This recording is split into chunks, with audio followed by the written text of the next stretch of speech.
मुक्ति ले लो, जिसमें कम से कम सारा चिंतन तो छूट जाएगा। चिंतन से परेशान है कृष्ण, चिंतन से परेशान है। मन को कृष्ण से हटाती हैं बार बार, दौड़ दौड़ कर मन कृष्ण में पहुंचता है। जैसे हम लोग संसार से मन को बार बार हटाते हैं और मन दौड़ दौड़ कर फिर से संसार में पहुंच जाता है, ऐसे गोपांगना बार बार कृष्णचंद्र परमानंद कंद मदन मोहन से मन को हटाती हैं और दौड़ दौड़ कर बार बार कृष्ण में ही मन चला जाता है। तो बोले इस परेशानी से तो अच्छा है चलो वेदांतियों के कैवल्य मुक्ति ले लो। वहां न दृश्य रहेगा न चिंतन रहेगा, मनसो यमनी भावे द्वैतन नहीं उपलब्ध थे, मन का अमनी भाव हो जाएगा, मन में अमनस्कता आ जाएगी, सारे संकल्प विकल्प का पराभव हो जाएगा। निर्दृश्य दृक् निर्भास अखंड भान, यही अद्वैत का मोक्ष है।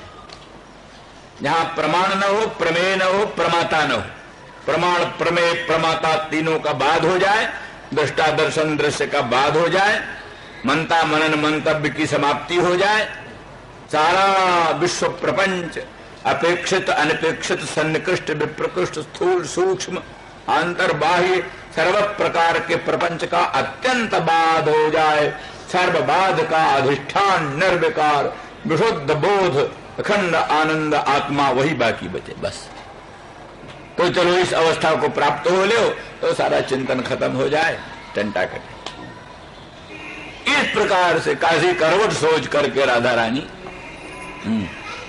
वेदांत जो है वेद का जो चरम भाग है उसी के विचार में संलग्न।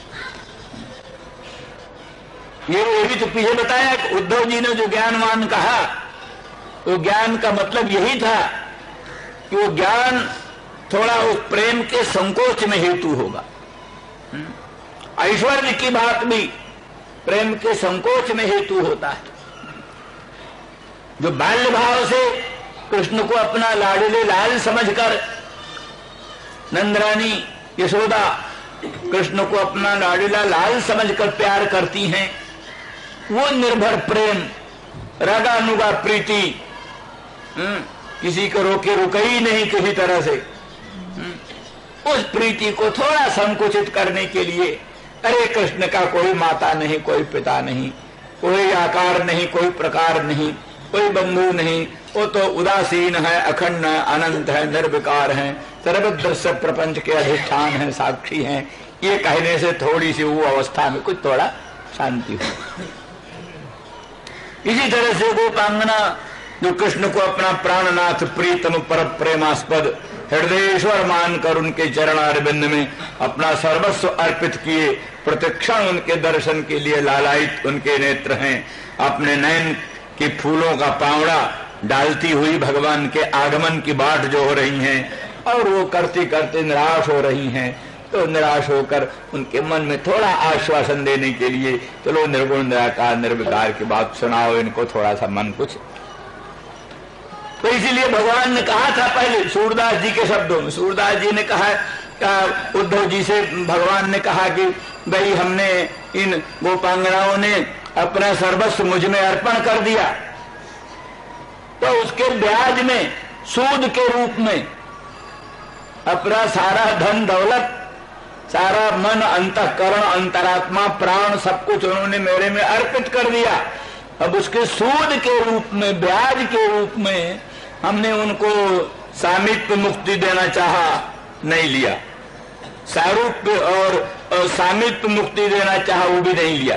सालोक्य मुक्ति देना चाहा, वो भी नहीं लिया। साजुज्य मुक्ति देने की बात थी, वो ज्ञान से होती। तो उद्धव तुम जाओ उनको ज्ञान दो, और ज्ञान से अगर वो साजुज्य मुक्ति ले लें तो फिर हम तुम्हारे मथुरा में रहेंगे।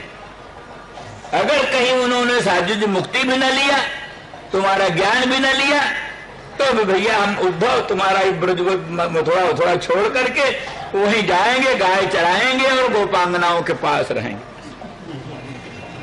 सूरदास जी ने कहा। तो अर्थात ये इस शर्त पर है, ये ज्ञान दो, अगर ज्ञान से वो कैवल्य ले लें तो फिर ठीक है, अगर कैवल्य भी नहीं लेती वस्तु पर सिवा हम अपने आत्मसमर्पण को छोड़ करके दूसरा हमारे पास कोई रास्ता है नहीं, दूसरा कोई हमारे पास रास्ता नहीं है। यही मार्ग है कि हम स्वयं उनके पास जाएं और गाय चराएं और उनके पास रहें और उनकी मनोभावना का पूर्ण रूप से पालन करें, यही एकमात्र लक्ष्य है। तो ऐसी परिस्थिति में ये कैवल्य इष्ट कोटि का इनकी दृष्टि से अति कैवल्य, अति दुर्लभ कैवल्य परम पद, निगम पुराण वेद आगम बद, वेद पुराण निगम आगम बद, वेद पुराण निगम आगम सब कैवल्य को बड़ा दुर्लभ पद कहते हैं। तत्व ज्ञान से अद्वैतात्म साक्षात्कार से कैवल्य पद मिलता है।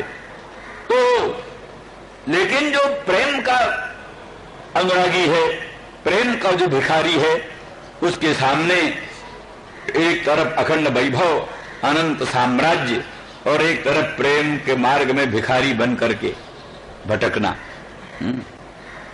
उसको यही पसंद है।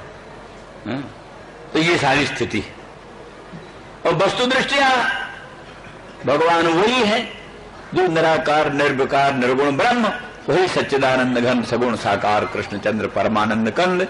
इसलिए वस्तु स्थिति तो अंत तो गत्वा एक ही है।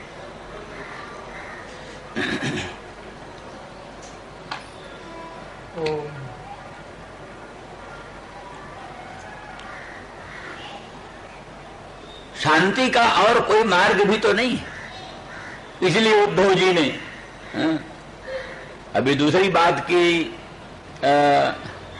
प्रेम मार्ग में अशांति ही शांति, अशांति ही शांति। एक है प्रेम पत्तनम, प्रेम पत्तनम नाम का ग्रंथ है रसकोत्तंस का, रसकोत्तंस महात्मा हुए हैं बड़े त्यागी। तो उन्होंने कहा प्रेम पत्तन में, पत्तन माने एक नगर, जैसे पूना को पत्तन कहते पुण्य पत्तनम, पूना को पत्तन कहते पुण्य पत्तनम, ऐसे एक पत्तन होता, तो ऐसे एक प्रेम का पत्तन है प्रेम पत्तनम। तो प्रेम पत्तनम में कहते इस संसार से सब उल्टी चीज, इस संसार में जो चीजें हैं सब उल्टी उससे। यहां का जो दुख है वही वहां का सुख, जो यहां का सुख है वही वहां का दुख, जो यहां का धर्म है वही वहां का अधर्म है, जो यहां का अधर्म है वही वहां का धर्म है। सब इस संसार से विलक्षण, इस संसार में जो वस्तुएं हैं वो सब प्रेम पत्तन में उनसे विलक्षण। यहाँ का अंधकार वहां का प्रकाश, यहाँ का प्रकाश वहां का अंधकार, यहाँ का तम त्याज्य है वहां का तम ग्राह्य है। कहते हैं और जगह तो तम ही होता है, और गोपांगना कहते तम अंधेरा होगा तो प्रीतम सम्मेलन के लिए अभिसारिका को प्रीतम के अभिगमन में तम अनुकूल है, अभिसारिका को प्रीतम के अभिगमन में तम अनुकूल है। कहते हमारे मथुरा के चौबे लोग संकल्प पढ़ने लगे तो भाद्रपद मास से कृष्ण पक्ष, कहा क्या कह रहे हो चौबे जी, तो क्या नाम शुक्ल पक्ष है। अरे बोला तू क्या जाने, हमारे यहाँ कृष्ण पक्ष रहता है, यहाँ कृष्ण पक्ष रहता है, यहाँ कौन शुक्ल पक्ष होता है। तो भाव ये है कि प्रेम पत्तन की दशा, जो यहाँ की अशांति वही वहां की शांति, तो यहाँ का दुख है वही वहां का सुख है। इसलिए कहते हैं उनके दुख का एक कण, उनके दुख के एक कण के बराबर अनंत कोटि ब्रह्मांड का अनंत अनंत आनंद भी तराजू पर बराबर नहीं ठहरता। तौलने लगे तो तराजू के एक पल्ले पर भगवत विप्रयोग जन तीव्र ताप का एक कण धरे और अनंत ब्रह्मांड के अनंत अनंत आनंद को धर दें दूसरे पल्ले पर। तो भगवत विप्रयोग जन तीव्र ताप के एक कण में जो आनंद आता है वो अनंत ब्रह्मांड के अनंत अनंत आनंदों में भी वो सुख नहीं। ये बात कोई संकीर्ण नहीं है, विचार किया है अगर रोना अगर दुख है तो हनुमान जी वाल्मीकि रामायण क्यों सुने हर समय? वाल्मीकि रामायण तो सुनने में रोना ही होना होता है, और क्या होता है? उन्होंने वरदान मांगा है राम से वरदान मांगा है। चलते समय जिस समय राम ने कहा बोलो हनुमान क्या चाहते हो? बोले हम यही चाहते हैं, अभी आपके मंगलमय नामामृत का पान करते करते मुझे तृप्ति नहीं हुई, और आपका चरित्रामृत श्रवण करते करते तृप्ति नहीं। इसलिए जब तक चांद है, जब तक सूर्य है, जब तक भागीरथी गंगा है, जब तक कुछ है, तब तक हम आपका गुणगण निरंतर श्रवण करें। तो भगवान ने वरदान दिया, गंधमादन पर्वत पर तुम रहोगे, अप्सराएं और गंधर्व तुमको वाल्मीकि रामायण गान कर करके सुनाएंगी, और तुम जो है सो आनंद से गुणगण सुनते रहना और नामामृत पान करते रहना। ये वरदान के रूप में पाया। और क्या करते रहते? निरंतर होते रहते हैं। जत्र जत्र रघुनाथ कीर्तनम तत्र तत्र कृतमस्तकांजलिम बाष्प बारी परिपूर्ण लोचनम मारुति नमत राक्षसांतकम। जहां जहां राघवेंद्र के परम पवित्र यश का कीर्तन होता है, हनुमान जी पहुंचते हैं बिना बुलाए, और सिर झुकाए हुए, अंजलि हाथ जोड़े हुए, आंखों में आंसू भरे हुए, कंठ को गदगद बनाए हुए, अंग अंग को रोमांच कंटकित बनाए हुए, और इस प्रकार से रामायण सुनते। तो अगर रोना धोना दुख होए, करुण रस अगर दुख होए, तो हनुमान जी उसको वरदान के रूप में क्यों मांगते? इसलिए उस करुण रस में बड़ी शांति हो। राम का चरित्रामृत रसास्वादन करते करते दो बूंद भी आंखों में आंसू के आ जाएं, तो बड़ी शांति प्राप्त होती है, बड़ा सुख प्राप्त होता है। ये आनंद, ये सुख ऐसा अद्भुत होता है कि दुनिया के किसी सुख में वो आनंद नहीं मिलता। इसलिए उनकी अशांति ही सर्वोत्कृष्ट शांति। तो अस्तु, इसलिए काचित कोई गोपांगना, काचित ये कौन है? यहां राधा तो नाम लिया नहीं, कौन है गोपांगना? तो कहते के प्रेमात्म के सुखे असमन्तात चित ज्ञानम जस्या सा काचित। के प्रेमात्म के सुखे, कम का सुखम अर्थ है, कौन सुख? तो प्रेमात्म के सुखे, के प्रेमात्म के सुखे असमन्तात चित ज्ञानम जस्या सा काचित। प्रेमात्मक सुख संबंधी सम्यक ज्ञान है जिसको, जो राधा रानी वृषभानुनंदिनी और कुछ नहीं जानती, केवल निरंतर अखंड अनंत दिव्य प्रेम कोई जानती। प्रेम कोई ध्येय ज्ञेय परमाराध्य, प्रेम कोई अपना सर्वस्व मानती।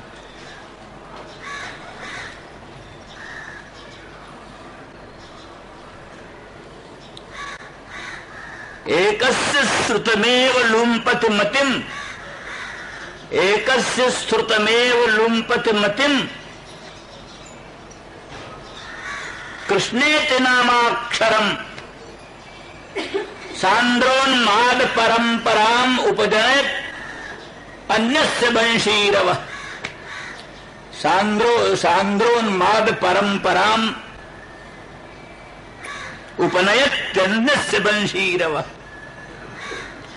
एष स्निग्ध घनद्युतिर् मनसिनो लग्नश्चिरे लग्नपटे वीक्षणात्। हा धिंग में पुरुषत्रये मतिरभूत मन्ने मृत्यु श्रेयसीम। राधा रानी तो रोने लग गई। सखियां थी ललिता विशाखा प्रभृति, बहुत समझाने लगी, सखी क्यों आप संतप्त हो रही, बताओ तो। बोले अब हम अपना प्राण त्याग दें। बोले क्यों? मेरी बुद्धि में 3 पुरुष आ गए, 3 व्यक्ति में मेरा प्रेम हो गया। एक साध्वी सती पतिव्रता का 3 में प्रेम हो जाए, ये तो चारित्र भ्रंश, पातिव्रत भ्रंश। बोलो सो कहिए। सो यूं हुआ, एकस्य श्रुतमेव लुम्पति मतिम कृष्णेति नामाक्षरम। एक पुरुष, एक का जो नामाक्षर है, एक का जो नामाक्षर है, वो मेरी मति को लुप्त कर दिया। कृष्णेति नामाक्षरम, कृष्ण ये जो नाम का अक्षर है, कृष्ण इस नाम का जो अक्षर है, वो मेरे कानों में आया और मेरी मति को लुप्त कर दिया। मति विलोप हो गया, मनोनाश हो गया। मनोनाश, इसको वेदांती कहते हैं मनोनाश। जो परम पुरुषार्थ है मनोनाश, वासना क्षय, तत्व ज्ञान, मनोनाश। कृष्ण के नामाक्षर ने मेरे कानों में आकर मेरी मति को बाधित कर दिया, लुप्त कर दिया। है ना दूसरा एक, ब्रीडाम विलोड़यति लुंचत धैर्य मार्ज भीतिम भिनत्ति परिलुंपति चित्त वृत्तिम नामैव जस्य कलितम श्रवणोपकंठे दृष्टस्य किन्न कुरुतात सखी मद विधानाम।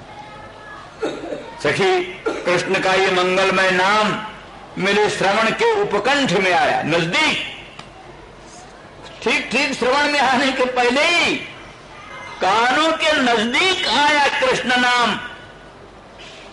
क्या चमत्कार किया, बीड़ा बिलोडेति, कुलांगना स्वभाव सुलभ जो लज्जा है, उस लज्जा को बिलोडन कर डाला, मथ डाला, बिहाल कर दिया। बीड़ाम बिलोडेति लुंचत धैर्यम, धैर्य को नोच डाला, छिन्न भिन्न कर दिया। कृष्ण नाम सुनते ही मेरी लज्जा नष्ट हो गई। कृष्ण नाम सुनते ही मेरा धैर्य भंग हो गया। कृष्ण नाम सुनते ही अर्ध भीतिम भिनत्ति, अर्ध जनों का, गुरुजनों का जो डर है, गुरुजनों की जो भीति है, गुरुजनों की भीति को उसने छिन्न भिन्न कर दिया। तो नामैव जस्य कलितम श्रवणोपकंठे, श्रवण के उपकंठ में जिसके आए हुए नाम ने ये चमत्कार दिखाया। सखी, अगर उनका दर्शन हो जाएगा तो क्या होगा। बीड़ाम विलोडेत लुंचत धैर्य मार्ज भीतिम भिनत्ति परिलुम्पति। तो यहाँ ये दूसरा श्लोक है, एकस्य श्रुतमेव लुम्पति मतिम कृष्णेति नामाक्षरम। एक का कृष्ण ये नामाक्षर सुनने से ही मेरी मति लुप्त हो गई, मनोनाश हो गया, मति लुप्त हो गई।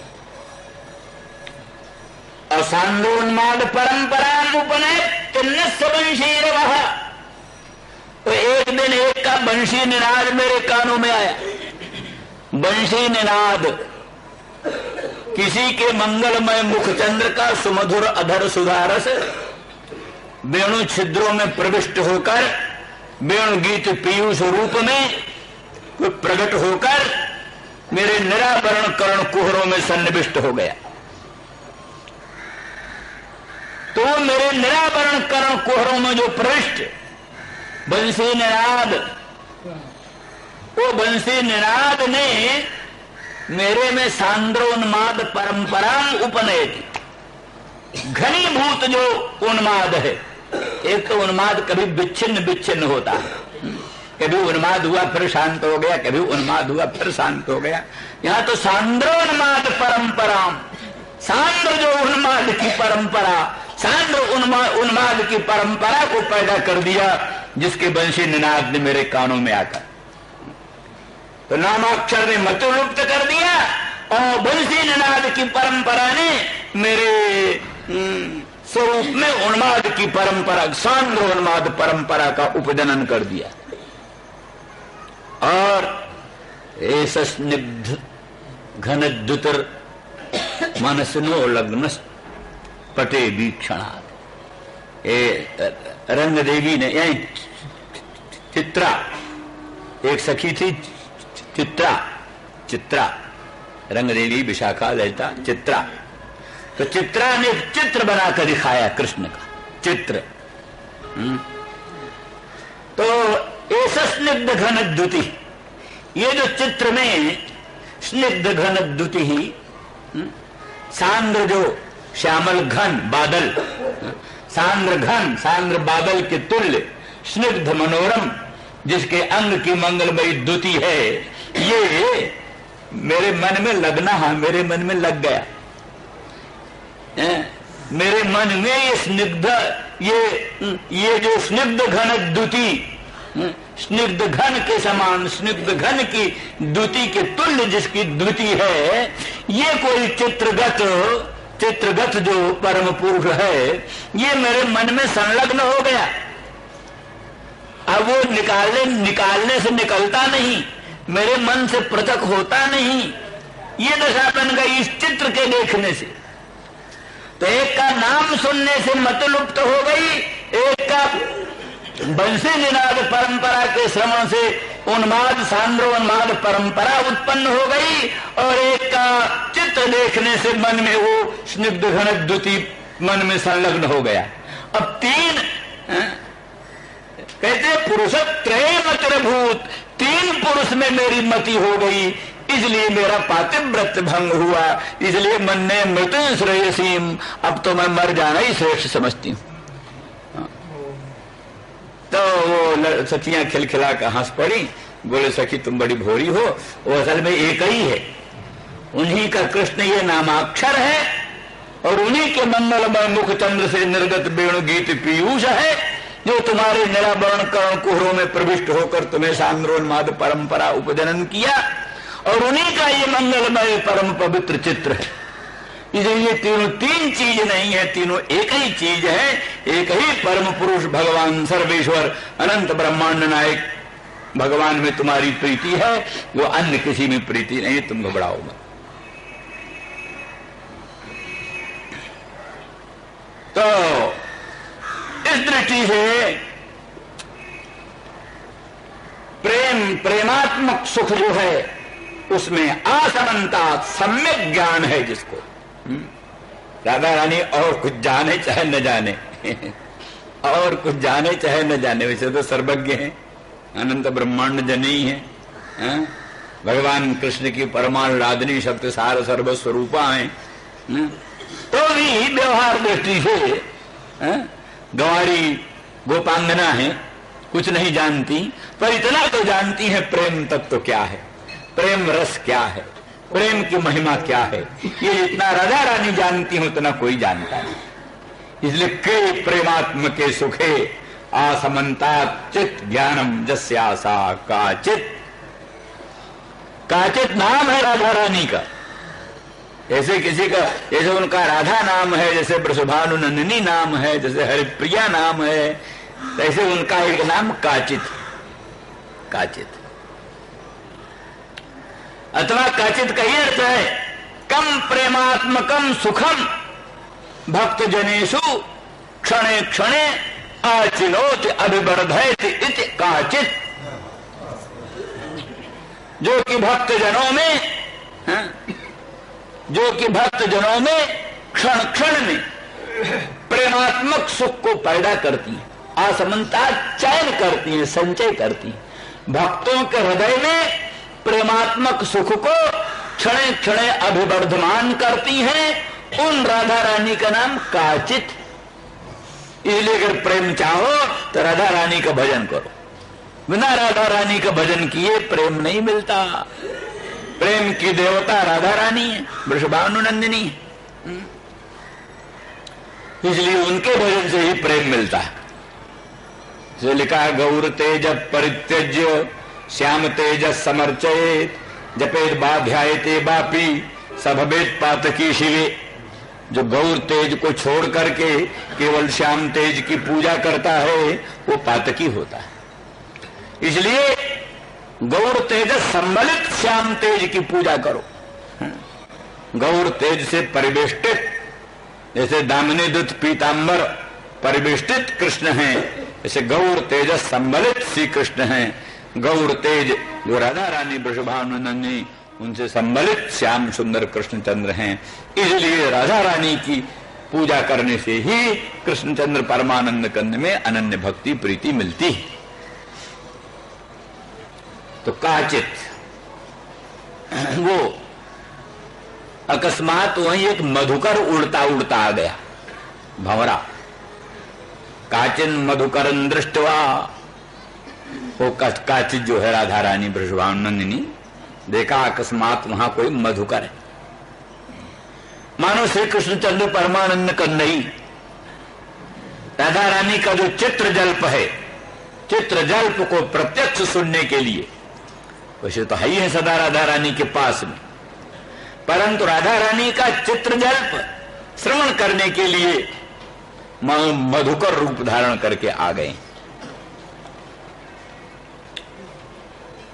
अथवा अपनी प्रेरणा से एक मधुकर को भेजा है, जिससे कि उस मधुकर के दर्शन से राधा रानी में कोई विचित्र भाव उत्पन्न हो और उस भाव का अनुभव, उस भाव का दर्शन उद्धव को मिल जाए। उद्धव को असल में भगवान बड़ी कृपा करके उद्धव को भेजा। उद्धव को परम कृपा भगवान की है, परम कृपा पात्र उद्धव है, इसलिए उद्धव को ब्रजांगनाओं के चरणों में भेजा। ब्रजांगनाओं के चरणों में जाकर उनका चरण रज स्पर्श करके उद्धव कृतकृत्य हो जाएंगे। उनका ज्ञान विज्ञान पूर्ण रूप से परिनिष्ठित हो जाएगा। भक्त रस परिप्लुत ज्ञान विज्ञान ही वास्तविक ज्ञान विज्ञान। महाराज सुखदेव जी महान ज्ञान विज्ञान परिनिष्ठित थे, पर महान प्रेमी भी थे। सनकादिक महान ज्ञान विज्ञान परिनिष्ठित थे, पर साथ ही भगवान के अनन्य भक्त भी थे। वशिष्ठ महाराज जो जोग वाशिष्ठ का उपदेश करने वाले, उनसे अधिक ज्ञान विज्ञान संपन्न कौन होगा। परंतु उन्होंने कहा ये पुरोहिती कर्म बड़ा निंदित था, हम नहीं लेना चाहते थे। परंतु ब्रह्मा जी ने कहा अरे बेटा, तू पुरोहिती कर्म रघुवंश का पुरोहित बनेगा तो रामचंद्र तेरा पांव धोएंगे। परमात्मा रामचंद्र प्रकट होंगे, वो तुझको गुरु मानेंगे, उनको तुझे विद्या पढ़ानी पड़ेगी और सब बड़ा बड़ा भाग्य होगा, लोकोत्तर सौभाग्य मिलेगा। तो ये समझ करके मैंने पुरोहिती कर्म को ले लिया। तो इसलिए वशिष्ठ महाराज जहां ज्ञान विज्ञान के पारंगत पारदर्शवा महामुनीन्द्र महात्मा है, तहां रामचंद्र भगवान के प्रेम में तल्लीन। जनकादि महाज्ञान विज्ञान संपन्न, वो भी भगवत प्रेम में परिप्लुत है। इस तरह से ज्ञान विज्ञान बड़ी ऊंची चीज है, छोटी नहीं है, लेकिन उसके साथ अगर प्रेम तत्व लग जाए तो फिर प्रेम संपन्न ज्ञान विज्ञान बड़े महत्व की चीज होती है। सो राम प्रेम बिनु सोहन ज्ञाना, कर्णधार बिनु जिम जल जाना। सो सब धर्म कर्म जर जाऊ, जहान राम पद पंकज भाऊ। जोग कुजोग ज्ञान अज्ञानु, जहान राम प्रेम प्रधानु। ये सब सिद्धांत है। कई सब दृष्टियों से काचित राधा रानी ने वो मधुकर देखा। मधुकर काचिन मधुकरन दृष्टवा, कैसा मधुकर है, जैसा कृष्ण का रूप वैसा ही रूप मधुकर का। मधुकर की नीलिमा बड़ी सुंदर होती, नजदीक से देखो नीलिमा, नीला काला नहीं होता, मधुकर काला नहीं होता। नजदीक से देखो, ध्यान देकर देखो, ये ध्यान से देखो कि मधुकर का रूप कैसा, कृष्ण का रूप कैसा रहा होगा और मधुकर का रूप कैसा। इस अभिप्राय से देखो तब पता चलता है। तो श्यामल स्वरूप है मधुकर का और पंख पीला। कई मधुकर का पंख पीला होता है, तो मानो जैसे कृष्ण का पीतांबर, जैसे उनका पीला पीला पंख। कृष्ण का दामिनी दुत बिनिंदक पीतांबर, उस मधुकर का पीला पंख। और कृष्ण का जैसे ओष्ठ अरुण, तैसे उसका मुख भी अरुण, लाल अरुण। कृष्ण का आधर जैसे अरुण है, तैसे उसका भी अरुण है। और कृष्ण के बंशी का निनाद जैसे बड़ा मधुर है, ऐसे उसका गुंजार भी बड़ा मधुर, उसका गुंजारव बड़ा मधुर। ऐसा संगीत गाता है तो मन मोहित हो जाता है, भ्रमर। तो वो ऐसे मधुकर को देखा, काचिन मधुकरं दृष्ट्वा ध्यायन्ती कृष्ण संगमम। वो ध्यान में थी, मानसिक ध्यान में थी, ध्यान में देखती थी भगवान श्याम सुंदर ब्रजेंद्र नंदन मदन मोहन श्री कृष्णचंद्र, उनके साथ राधा रानी वृषभानु नंदिनी। वो तो स्फूर्ति में स्वप्न में बार बार कृष्ण का दर्शन होता है, बार बार कृष्ण का अनुभव होता है।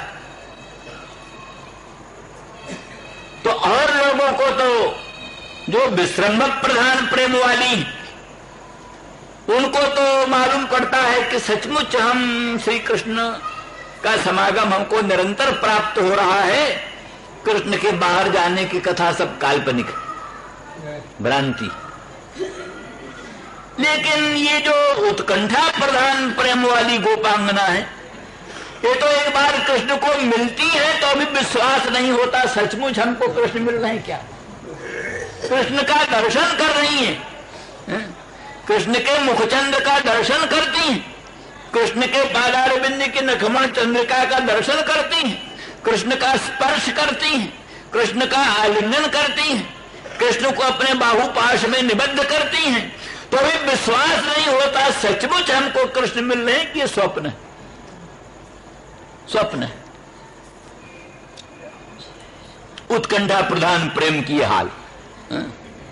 इसीलिए तो मिले ही रहत मानो कबहु मिले ना, सदा मिले रहते हैं। राधा रानी को उनके प्राणनाथ प्रीतम पर प्रेमास्पद कृष्ण सदा मिले रहते हैं, पर प्रतीत होता है मानो कबहु मिले ना, मानो कबहु मिले ही नहीं। अर बरात निषिदिन मिलिबे को मिले ही रहत मानो कबहु मिले ना। तो उत्कंठा प्रधान प्रेम की एक अवस्था है, एक वैचित्री अवस्था होती है, जिसमें कि भ्रम के तुल्य भ्रमाभा वैचित्री अवस्था होती, भ्रम के तुल्य होती है। भ्रम जैसा होता है वैसा ही होता है, भ्रम के तुल्य। उसी वैचित्री अवस्था का वर्णन है। अंके स्थिते पिदयते किमिपि प्रलापम हा मोहनेत मधुरम विदधत्य कस्मात्। प्रीतम प्राणनाथ पर प्रेमास्पद अंक में ही विराजमान है, सर्वांगीण संश्लेष संपन्न है।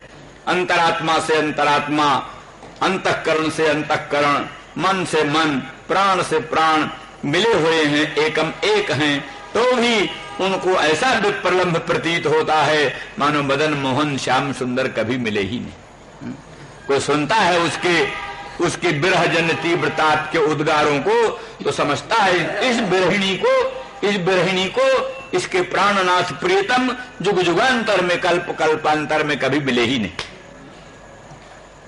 तो वो ध्यायन्ती कृष्ण संगमम, कृष्ण के संगम का ध्यान करती हुई मनसा श्री कृष्ण के संगम का अनुभव करती हुई और अकस्मात मधुकर को देखती है। मधुकर को देख करके प्रिय प्रस्थापितं दूतम कल्पयित्वेदम अब्रवीत, कल्पना करती है मेरे प्राणनाथ ने, मेरे प्रियतम ने मुझे आश्वासन करने के लिए अपने एक दूत को भेजा। ये भ्रमर नहीं है, ये मधुप नहीं है, मधुकर नहीं है, ये मेरे प्रियतम प्राणनाथ का भेजा हुआ दूत है। ये मुझे आश्वासन करने के लिए आया, या मुझे मनाने के लिए, मेरा मान निराकरण करने के लिए, मुझ मानने का मान निराकरण करने के लिए प्राणनाथ का भेजा हुआ ये दूत है। इसलिए प्रिय प्रस्थापितं दूतम कल्पयित्वेदम अब्रवीत। प्रिय प्रस्थापितं प्रेषितम, प्रिय प्रस्थापितम, प्रिय से प्रेषित प्रस्थापित दूत समझ कर, दूत की कल्पना करके इदम अब्रवीत बोली। अब फिर विशेष बात कल होगी। श्री राम जय जय राम। वो गोपी विशिष्ट गोपी। यहां गोप्या ऊंचू नहीं है, गोपी उबाच, एक गोपी कोई, वही काचित, जिसका अर्थ काचित का।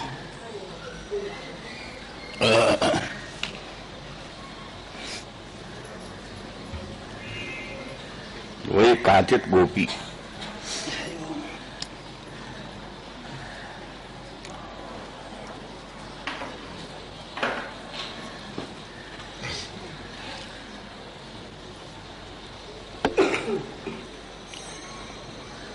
गोपी का अर्थ है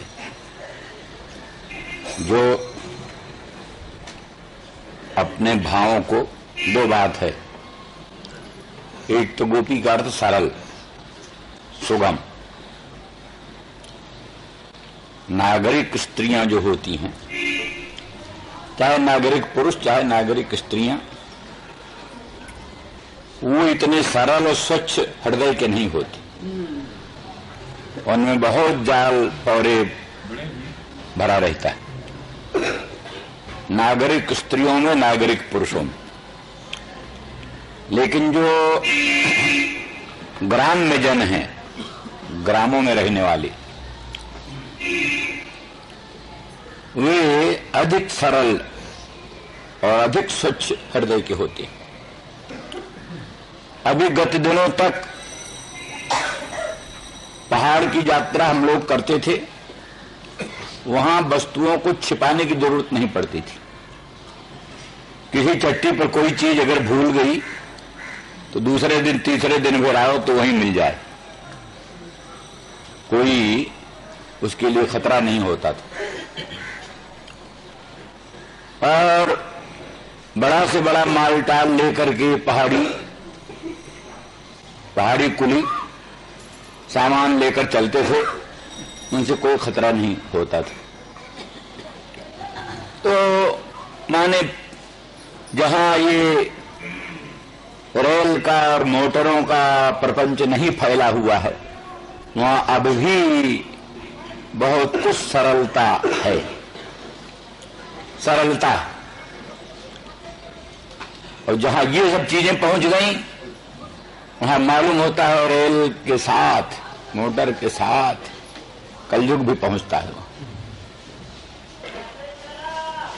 तो कहने का अभिप्राय कि गांव के रहने वाली, गोष्ठ की रहने वाली गोपी, वो जितना सरल स्वच्छ हृदय से भगवान का चिंतन करती है, भगवान को प्राप्त करती है, इतनी सामर्थ्य अन्य लोगों में नहीं।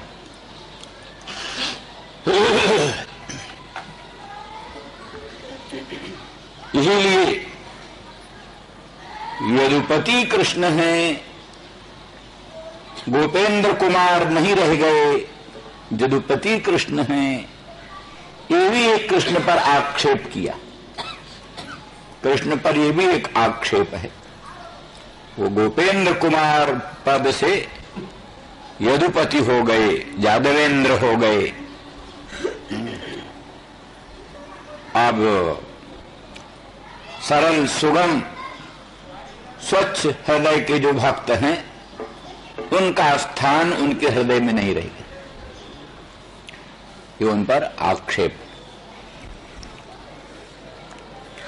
दूसरी बात, गोपी माने अपने दुर्लभ प्रेम को छिपाने वाली। छिपाना भी गोपी शब्द का अर्थ है। गोपन, गोपन क्रिया, छिपाने की क्रिया। कोई धन को, साधारण धन को छिपा कर रखता है, साधारण धन को छिपा कर रखता है, सब न जाने। जो परम धन है, निर्जन सर्वस्व है, श्रुतियों का गुप्त वित्त है। तो कहते हैं पुण्यभूतम प्रेम गोपांगनानाम मूर्तिभूतम भागधेयम यदूनाम, और एक ही भूतम गुप्त वित्त श्रुतिना, श्रुतियों का जो गुप्त वित्त छिपा हुआ जो धन है श्रुतियों का, वेदों का, वही कृष्णचंद्र परमानंद कर्ण मदन मोहन ब्रजेंद्र नंदन के रूप में प्रकट हुआ। बोलिए भगवान जी। तो इसलिए उस गुप्त वित्त का परम दुर्लभ धन को छिपा कर रखना, ये इनका काम। वो भी और तद विषय जो प्रेम है उस प्रेम को भी छिपाती, प्रकट नहीं होने देती, उस प्रेम को छिपा कर रखती। इसलिए गोपी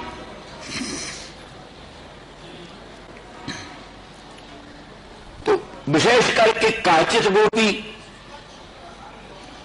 अर्थात जो प्रेमात्मक सुख में जिसका असमन्तात ज्ञान है, सम्यक ज्ञान है, वो गोपी,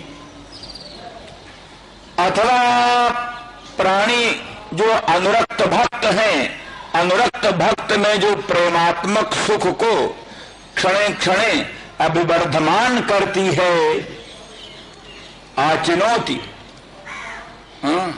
प्रेमात्मकम सुखम आचिनोति, कम प्रेमात्मकम सुखम आचिनोति काचित। तो इस तरह से प्रेमात्मक सुख को असमन्तात संचित करती है, अभिवर्धित करती है, बटोरती है, अभिवर्धन करती है, इसलिए काचित। तो वो गोपी और विशिष्ट गोपी, पूर्वोक्त गुण तो सामान्य गोपियों में भी होता है, लेकिन ये विशिष्ट गुण जो है ये साक्षात राधारानी वृषभानुनंदिनी नित्य निकुंजेश्वरी के असाधारण गुण है। तो वो बोलती मधुप के तव बंधो, वो जो मधुप है, भ्रमर है, उड़ता हुआ कहीं से आ गया, उसको देख करके और ध्यायन्ती कृष्ण संगमम। अभी अभी स्फूर्ति में एक भावना में स्फुरण होता है, भावना जनित जो प्रतीति होती है,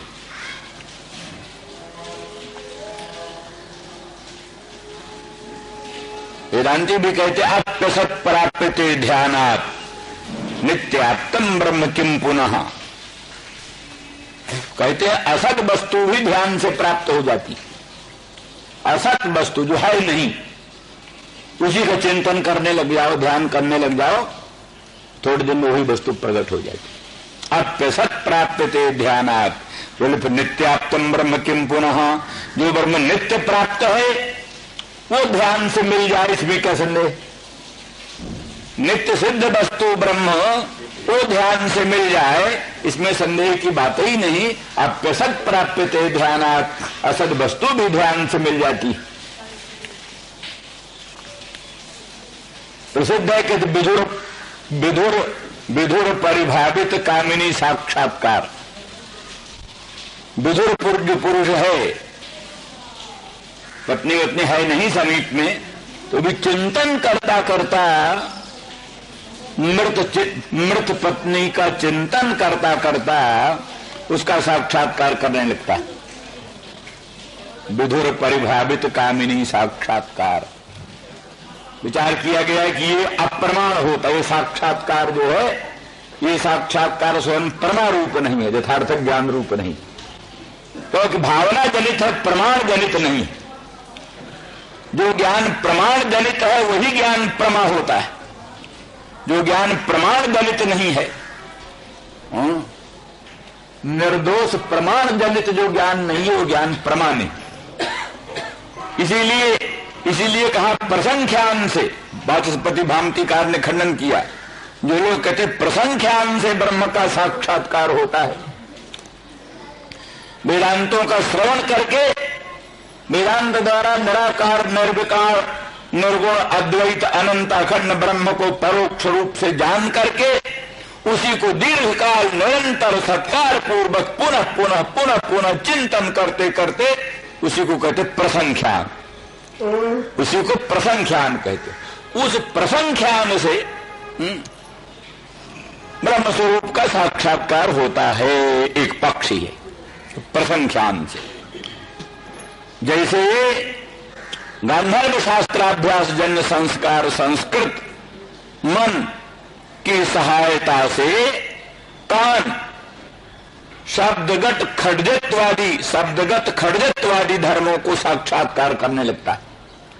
केवल श्रोत्र तो शब्द सामान्य को ग्रहण कर सकता है, लेकिन गांधर्व शास्त्र के अभ्यास से जन्य जो संस्कार, उन संस्कारों का जो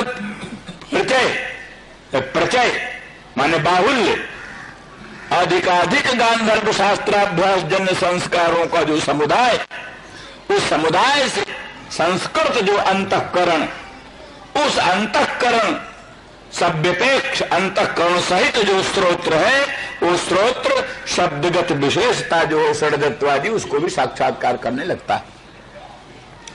ऐसे वो कहते मन जो है वो आत्मा के साक्षात्कार में निश्चित कारण है। नैयायिक आदि मानते हैं मन आत्मा के ग्रहण में कारण है। आत्मा का ज्ञान मन से होता है, मन कारण है। जैसे स्रोत रूप के साक्षात्कार का कारण है, चक्षु स्रोत का शब्द के साक्षात्कार का कारण है, नेत्र रूप के साक्षात्कार का कारण है, ऐसे आत्मा के साक्षात्कार का कारण मन है। वो मन आत्म सामान्य का दर्शन कर सकता है, पर आत्मा की ब्रह्मात्मकता, आत्मा की ब्रह्मरूपता का दर्शन करने के लिए वेदांत शास्त्र का अभ्यास चाहिए। वेदांत शास्त्र के अभ्यास से जनित जो संस्कार परिचय, उस संस्कार परिचय से युक्त जो मन है, वो मन आत्मा की ब्रह्मरूपता का भी साक्षात्कार करने लगता है। ये सब उन्होंने कहा। तो ये सब है प्रसंख्यान का पक्ष, पर उसका भी वाचस्पति में से खंडन करते हैं। प्रसंख्यान एक प्रकार की भावना है, मन तो कारण है, बात ठीक है, लेकिन प्रसंख्यान को जो तुम साक्षात्कार में हेतु मानते हो, ये प्रसंख्यान स्वयं प्रमाण नहीं है। प्रमाण न होने के कारण इससे उत्पन्न होने वाला साक्षात्कार भ्रमात्मक होगा, विदुर परिभावित कामिनी साक्षात्कार के तुल्य इत्यादि का। तो कहने का मतलब इस सबसे हमारे कहने का इतने मतलब है कि ये वेदांत सम्मत सर्वसम्मत है कि माने अप्यसत प्राप्यते ध्यानात्, असद वस्तु भी ध्यान से मिल जाती है, असद वस्तु भी ध्यान से साक्षात्कृत हो जाती है। अब पीछे बाधित होती है या बाधित होती है ये चीज पृथक है, लेकिन उसकी स्फूर्ति, प्रतीति, अनुभूति और उसके साथ अनेक प्रकार के व्यवहार ये सब होने लगते हैं। ये सब सर्वसम्मत है। तो इस दृष्टि से यहां तो वस्तुतः राधा रानी बहुभानुनंदिनी और श्री कृष्णचंद्र परमानंद कंद दोनों एक ही भेद ही नहीं। जैसे आनंद सिंधु में मिठास है, मधुरिमा, आनंद सिंधु में जो मधुरिमा है, मिठास, तो मधुरिमा का और आनंद सिंधु का विभाग कौन कर सकता है? मिठास और आनंद सिंधु का विभाग कौन कर सकता है? तो ऐसे ही गंगा जल और गंगा जल की पवित्रता, गंगा जल की पवित्रता को गंगा जल से अलग कौन करेगा?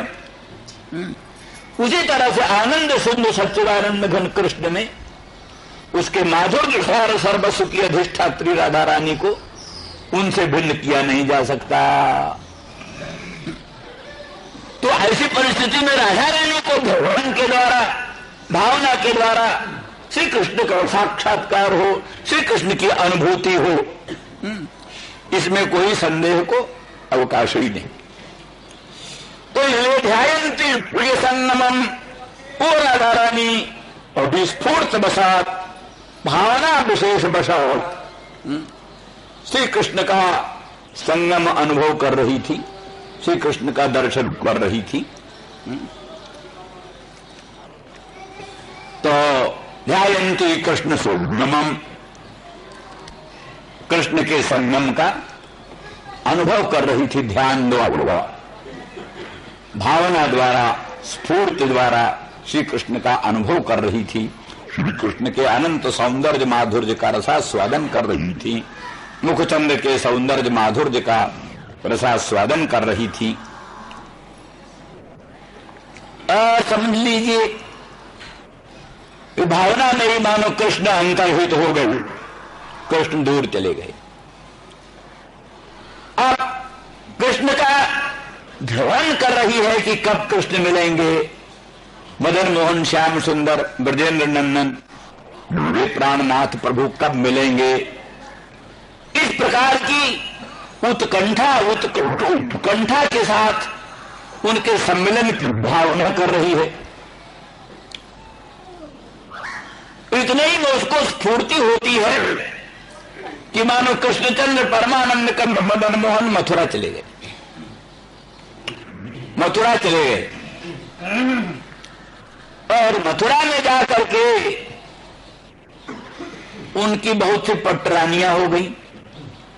कुब्जा एक रानी हो गई, कुब्जा, और श्री रुक्मिणी और श्री सत्यभामा प्रभृति अनेक उत्तमोत्तम नायिकाएं कृष्णचंद्र पर मोहन को प्राप्त हो गई। अब वो ध्यायन्ति कृष्ण संगमम माने अग्रस्याः अन्यासाम्बा जब कृष्ण संगम तम ध्यायन्ति। अन्य जो नायिकाएं हैं, अन्य नायिकाओं का जो श्री कृष्णचंद्र परमानंद कंद का संगम, उस संगम का ध्यान करने लगी। इतने ही में उसकी बुद्धि में सामने आ गया भ्रमर, भ्रमर आ गया मधु। तो उसको कल्पना होती है कि मानो श्याम मदन मोहन ब्रजेंद्र नंदन उन नागरी स्त्रीजनों से असंतुष्ट होकर और हमारा ही मान मनाने के लिए, हमको पुनः प्रसन्न करने के लिए एक दूत भेजा। ये दूत है, ये मधुकर नहीं है, भ्रमर नहीं है, मेरे श्याम सुंदर, मेरे प्राणनाथ प्रियतम भगवान श्री कृष्णचंद्र का ये दूत आया, मनाने के लिए हमको आया। इसलिए प्रिय प्रस्थापितम दूतम कल्पयित्वेदमब्रवीत कब कहा।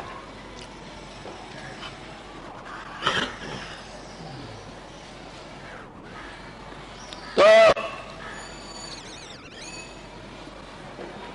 इसी में ये भी बात समझनी चाहिए कि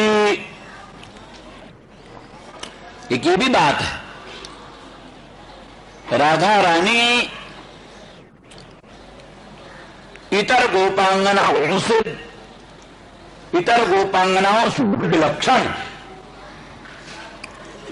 इसलिए रासक प्रसंग में भी आया। रासक प्रसंग में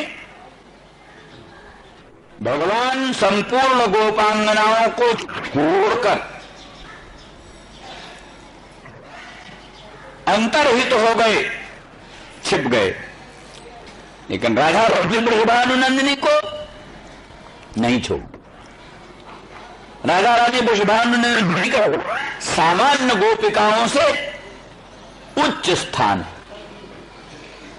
इसलिए सकल गोपांगनाओं से अंतर्धान होने पर भी राधा रानी वृषभानुनंदिनी को लेकर अंतर्धान हो। ये रास पंचाध्यायी में है। राधा रानी नाम यद्यपि वहां भी नहीं है, राधा रानी नाम नहीं है वहां, तो एका कोई विलक्षण नाम क्यों नहीं दिया? अब नाम क्यों नहीं लिया ये भी प्रश्न है, और उत्तम प्रश्न है, व्यापक प्रश्न है। नाम न लेने का हेतु यही हो सकता है, कुछ लोग तो कहते सुखदेव जी का मंत्र था राधा, सुखदेव जी ही मंत्र जपते थे, तो कोई भी अपना मंत्र प्रकट नहीं कहता। रुद्री हम लोग करने लगते हैं अभिषेक, तो गायत्री मंत्र आता है तो उसको धीरे से कहते, उपांशु, चुप होकर कहते हैं अंतर्मुख। और मंत्रों को बोल रहे हैं, वो भी एक मंत्र ही है, नमस्ते रुद्रमन्य तो इखवे नमः, सब बोल रहे हैं धड़ाधड़। गायत्री मंत्र है, चुप धीरे से। क्यों? ये मंत्र है, ब्राह्मणों का मुख्य मंत्र है गायत्री मंत्र। तो मंत्र अपना मंत्र गुप्त भाषण, मंत्र गुप्त भाषण, गुप्त भाषण का ही नाम मंत्र होता है। इसलिए सुखदेव जी महाराज ने अपना मंत्र समझ करके उसका नाम नहीं लिया। तो इसलिए पुराणों में नाम है ये। ब्रह्मवैवर्त में, पद्म पुराण में राधा का खूब नाम है, विस्तृत नाम है। एक समाधान ये है। दूसरी समाधान ये है कि मुख्य रूप से व्यापक सिद्धांत है परोक्ष प्रिया इव ही देवा। देव परोक्ष प्रिय होते हैं। व्यवहार में भी किसी पुरुष का सीधा नाम ले रहे हो, अमुक अमुक नाम ले लें, तो उसको अच्छा नहीं लगता। तो कहें पंडित जी, सामवेदी जी, तो बड़े प्रसन्न हो जाएंगे। ठीक है, हाँ, तो पंडित जी सामवेदी जी कह दें तो प्रसन्न होंगे, और हे अमुक जी तो फिर वो अच्छा नहीं लगेगा किसी को भी। किसी महात्मा का भी सीधे नाम ले लो, नहीं प्रसन्न होगा। महाराज जी, स्वामी जी कहो, हाँ बड़े प्रसन्न होंगे, हाँ ठीक, बड़ा भक्त है महाराज जी, स्वामी जी। इस तरह से जब सामान्य लोग भी अपना नामोच्चारण अपमान समझते हैं, तो फिर जो देवाधिदेव श्री कृष्ण भगवान की भी जो उपास्या है, श्री कृष्ण भी जिसकी उपासना करते हैं, आराधना करते हैं, तो वो राधा रानी का नाम ऐसे सीधे कैसे ले लिया जाए? इसलिए उनका परोक्ष रूप से ही नाम लेना चाहिए। परोक्ष रूप से नाम लिया ही है, एक कार्चित नाम उसी का तो है। एका प्रधान मुख्य च, एक शब्द ही प्रधान का अर्थ होता है, मुख्य का अर्थ होता है। आनंद वृंदावन चंपूर्ण मुख्या नाम से निर्देश है, मुख्या नाम से। और रास पंचाध्यायी में राधा राग साध संसिद्धौ धातु भी दिया। अनयाराधितो नूनम भगवान हरि ईश्वर। विषय अधिक क्या कहेंगे? राधिता वशीकृता हरि ही अनया इति राधा।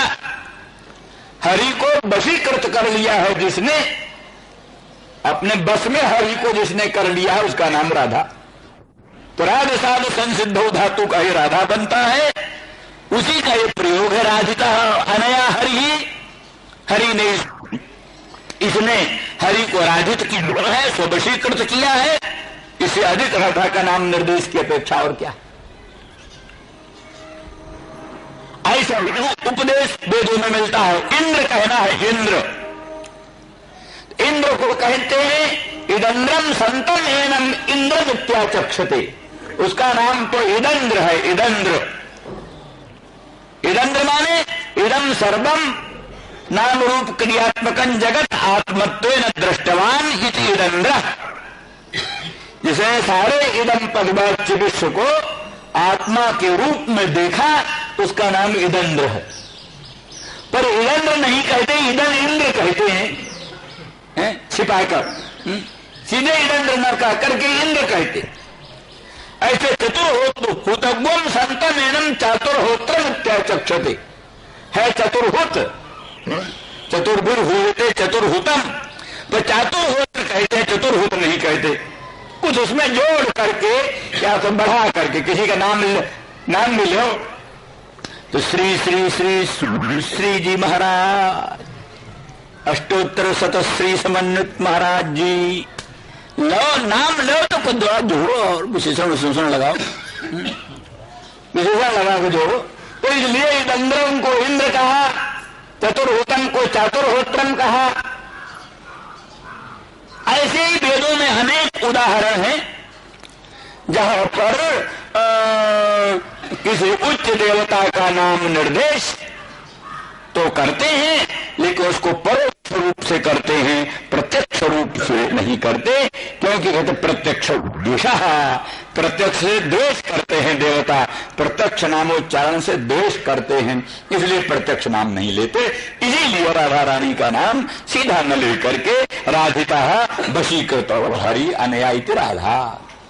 कुछ लोग कहते सकंधवादित्वात् पर रूप मान करके सकंधु सकंधु, उसी तरह से राधाम इतः राधिता, राधाम बीच में है सुस्पष्ट ही राधा है, राधाम इतः गता हरि च राधिता, इस तरह से राधा नाम सुस्पष्ट ही आ जाता है।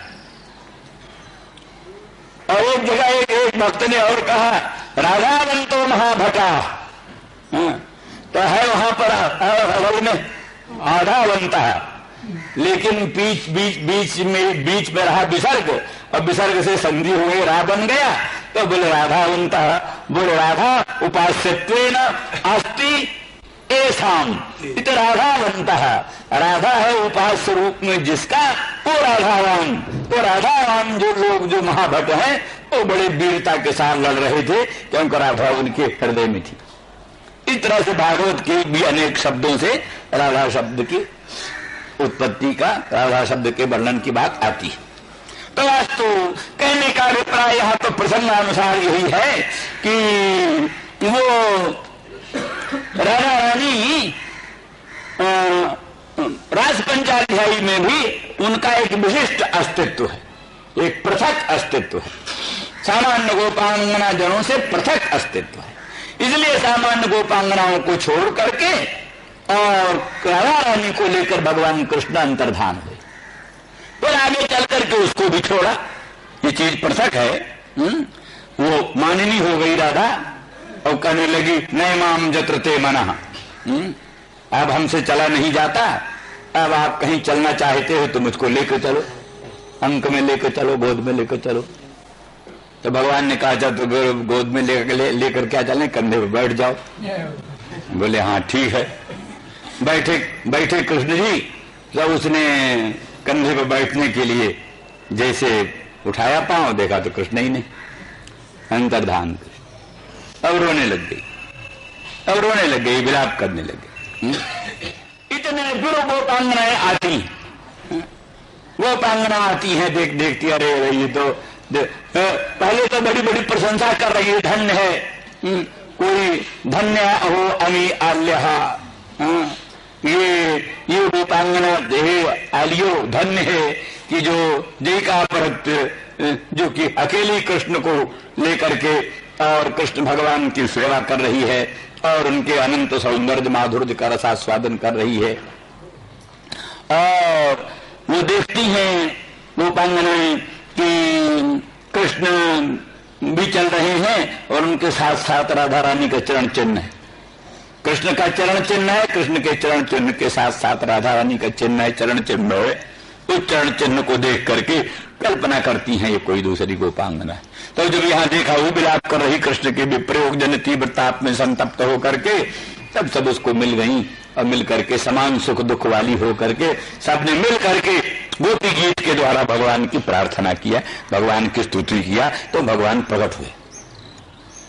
तो अर्थात सामान्य गोपांगना जनों से राधा रानी की एक विशिष्ट स्थिति है। यहां भी राधा रानी समझती है और गोपांगनाओं के लिए तो भगवान ने उद्भव दूत भेजा है, हमारे लिए इस मधुकर को असाधारण दूत भेजा है।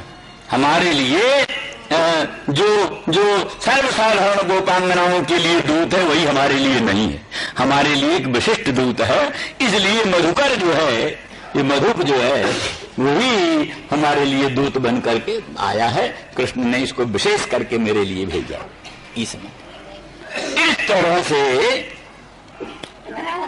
उस दूत उसमें दूतत्व की कल्पना करके मधुकर को दूत समझ करके और बोलती है मधुप की तव बंधो मास प्रशांघ्रिम। तो हे मधुप, मानो वो मधुप मड़राता हुआ, गुंजार करता हुआ राधा रानी के चरणों पर चरणों को छूने का यत्न करता, राधा रानी के चरण स्पर्श का यत्न करता। तो उस पर कहती हैं हे मधुप, हे मधुप अंघ्रिम मां स्पृशो, हे मधुप तू हमारा चरण स्पर्श मत कर, चरण स्पर्श मत करे। क्यों? तो तू मधुप है,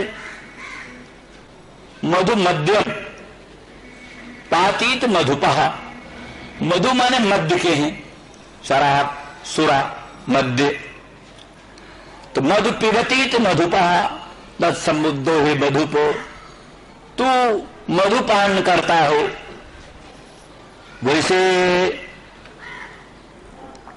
पंकज, पंकज जो कमल है, पंकज में जो मकरंद है वो भी आसव समझा जाता है। आसव, आसव, आसव माने मादक।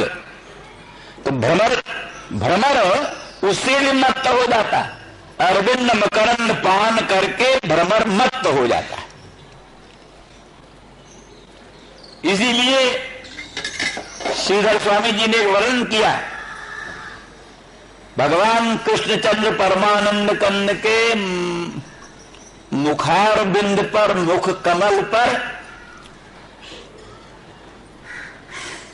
श्यामल सचिक्कण कुंचित अलकावली विराजमान है। मुख कमल पर अलकावली, अलक माने बाल जो है, ये बाल, बाल कृष्णचंद्र के मुख कमल पर विराजमान है। तो कहती है क्या है?